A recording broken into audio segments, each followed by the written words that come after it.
আমি সূচিবায়ু রোগে আক্রান্ত, সবকিছুতেই পবিত্রতা নিয়ে সন্দেহ হয়, এ নিয়ে স্বামীর সাথে আমার ঝগড়া লেগেই থাকে।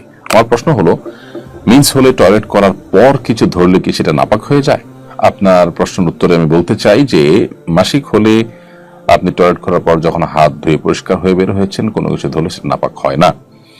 এই যে অতি সন্দেহ প্রবণতা, এটা আমাদের অনেকেরই এক ধরনের মানসিক রোগ। এই মানসিক রোগের কারণে আমাদের বাসা বাড়িতে পরিবারের সদস্যরা, আশপাশের লোকজন তারা কষ্ট পায়।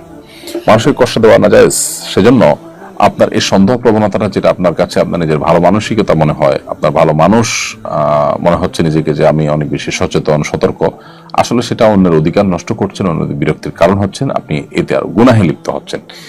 তো এখান থেকে আপনার মোটিভেশন নেওয়া উচিত। সে সাথে বিশেষ করে এগুলো রুকিয়া রিলেটেড সমস্যা থাকে, সেক্ষেত্রে আপনি রুকিয়া করাতে পারেন, ভালো কোনো রাখিকে দিয়ে রুকিয়া করাতে পারেন, সেলফ রুকিয়া করতে পারেন। ওয়াসওয়াসার রুকিয়া লিখে সার্চ দিলে আপনি হয়তো অনেক অ্যাডভাইস পেয়ে যাবেন। সে আলোকে আপনি যদি ঝাড়ফুঁক করেন, আশা করা যে আপনি সুস্থ হবেন। সেই সাথে আপনি কোনো এই জন্য কাউন্সিলর দিয়ে কাউন্সিলিং করতে পারেন।